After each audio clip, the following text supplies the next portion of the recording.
안녕하십니까. 언제나 소비자편에서 방송하는 콘스탄트 김의 티스와 함께 돈 버는 아카데미. 이번 시간에는요, 돈 버는 증여가 되겠습니다. 과연 올해 증여해야 될까요? 아니면 내년에 증여해야 될까요? 내년에 증여하자고 하시는 분들이 많이 계십니다. 그러나 잘못된 선택이 될 겁니다. 자, 증여를 올해 하지 않고 내년에 하자고 하는 분들의 근거는 있습니다. 첫 번째는 바로 주택 가격이 하락하고 있다는 것이 되겠습니다. 이로 인해서 증여세가 줄 수가 있고요. 그다음에 공시 가격도 예전으로 돌릴 수가 있다. 이렇게 된다면 증여 취득세가 줄어들 수 있겠죠. 그다음에 내년도에는요. 자녀 증여재산 공제가 현행 5천만 원에서 1억으로 늘어나니까 증여세가 줄 것이다. 따라서 내년에 하자 하는 것이 여론이고 중론이 되겠습니다. 저는 이렇게 생각합니다. 인생이라고 하는 것은요, 항상 선택의 순간의 집합제라고 생각을 합니다. 그래서 잘못 선택하잖아요. 그러면은 신체적, 시간적, 재산적 손실이 막대하다 보니까 항상 올바른 선택을 해 나가는 것이 중요하다고 생각합니다.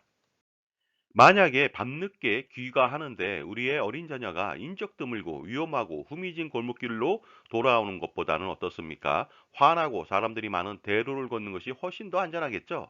그러다 보니까 항상 올바른 선택을 강조하는 것이 되겠습니다. 증여도 바로 선택의 순간이 아닐 수가 없겠죠. 잘못 선택하면 금전적 손실이 치명적입니다. 그래서 증여할 때는 여러 가지를 잘 고려해서 최적의 상태로 증여를 선택해야 되겠습니다.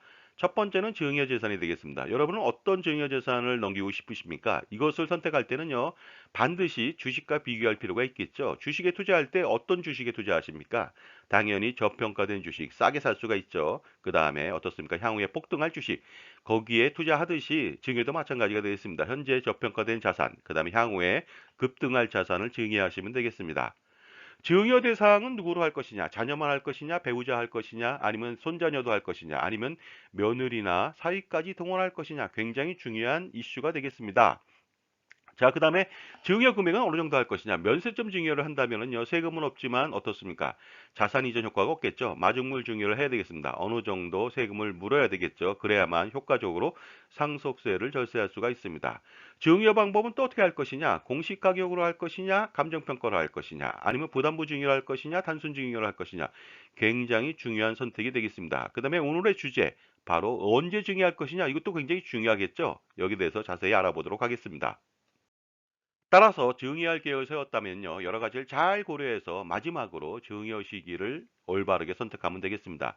마치 주식을 사고 팔 때 매매 타이밍이죠. 기본 분석과 기술적 분석을 통해서 마지막에 효과적으로 언제 팔고 살 건지 그것을 정하는 것이 가장 중요하겠죠. 증여도 마찬가지가 되겠습니다. 결혼 태길하듯이 아주 신중하게 할 필요가 있겠습니다. 그래서 일반적으로 증여 시기를 선택할 때는요, 증여 대상가액이 오르기 전에 선택하게 됩니다. 예를 들어서 공시지가, 공시가격, 기준시가, 공정시가가 오르기 전에 바로 증여한다는 것이 되겠습니다. 일자로 본다면 이렇죠. 매년 1월 1일 전에, 아니면 매년 4월 말 전에, 매년 5월 말 전에, 아니면요, 부동산세를 과세하는 매년 6월 1일 전에, 그리고 부동산이나 금융이 하락하는 시기에 바로 증여 시기를 잡으면 되겠습니다. 그리고 또 세법 개정 전에도 할 수 있고요. 세법 개정 후에도 할 수가 있습니다. 이것은 뭐냐? 바로 세법이 자기한테 어느 정도 유리한지 보고서 판단할 수가 있겠죠. 하지만 저는 증여에 있어서 가장 중요한 시기를 이렇게 봅니다. 바로 now라고 말씀드릴 수 있습니다. 지금 당장 증여하셔야 됩니다. 시간은 바로 이런 것입니다. 행운의 여신의 뒷머리는 대머리란 말이 있듯이요. 시간은 지나가면 잡을 수가 없습니다. 따라서 행운을 놓치게 되는 것이죠.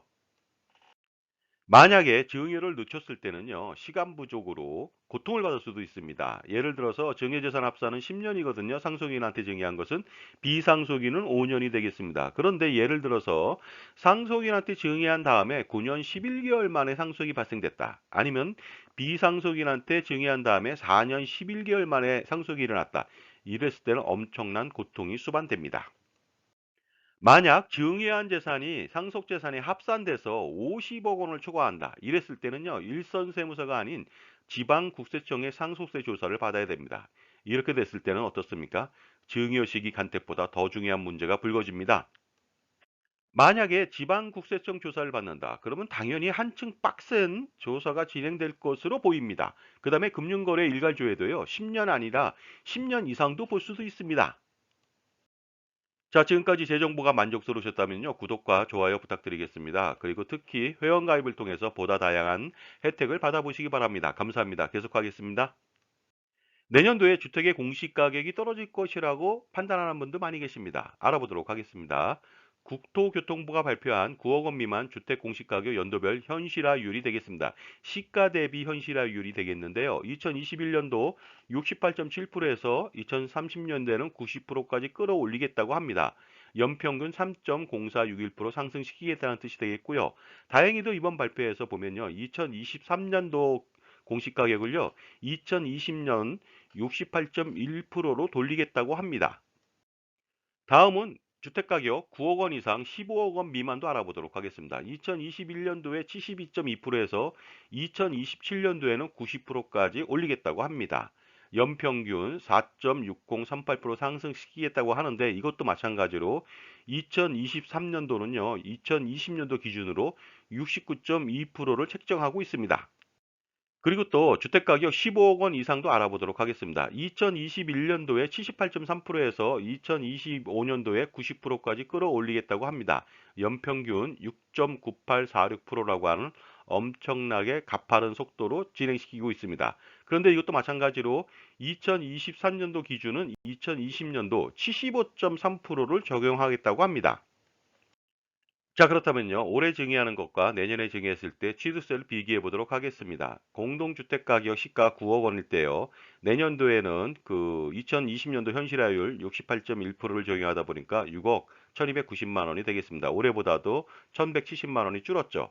자, 그런데 올해 증여한다면 공시가격 대비해서 취득세는 12.4%입니다. 그래서 7745만 원 들어가는데 내년도에는 시가 대비 12.4%가 되겠습니다. 따라서 1억 1160만 원이다 보니까요.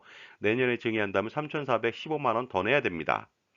그 다음에요. 주택가격 15억 원일 때는요. 올해 취득세는 1억 3,969만 원, 내년도에는 1억 8,600만 원, 내년에 4,631만 원 더 내야 됩니다. 30억 원도 알아보도록 하겠습니다. 올해 3억 원 정도 내는데 내년도에는 3억 7,200입니다. 따라서 7천만 원 정도를 더 내야 됩니다. 그리고 중요한 것이 있죠. 주택가격이 내년도에 5%가 하락한다 하더라도 각각 2,857만 원, 3,702만 원, 그 다음에 5,134만 원이 더 절세가 될 수가 있습니다. 따라서 올해 증여하는 것이 유리하다고 판단합니다. 그래서 공시가격 인하와 주택가격 인하 내년도를 기대하는 것은요. 수주대토가 아닐 수가 없습니다. 그러니 반드시 올해 안에 증여하셔야겠습니다. 올해도 한 달여밖에 남지 않았습니다. 하지만 시간은 충분합니다. 다양한 증여 전략을 수립하시기 바랍니다. 저는 항상 증여에 있어서는 서둘러야 된다고 생각하는 사람입니다. 그런데 왜 우리 민족은 빨리빨리 민족이라고 하잖아요. 그러면서도 증여에 있어서는 왜 주저주저 하는 것일까요? 혹시 내년도에 증여재산 공제에 성년인 경우에 5천만 원이 늘어난 1억 원을 염두에 두고 그러는 것 아니겠습니까? 하지만 이 문제도요. 올해 증여하고 나서 내년도에 현금을 5천만 원 증여하면 충분히 추가 증여로 해결이 가능합니다. 그러므로 2023년도에 주택 가격이 최악의 폭락 사태만 빚어지지 않는다면요. 증여는 내년보다 지금이 항상 유리합니다. 반드시 현명한 선택을 하시기 바랍니다. 자, 지금까지 증여를 올해 할까 내년에 할까 여기에 대해서 알아봤습니다. 감사합니다.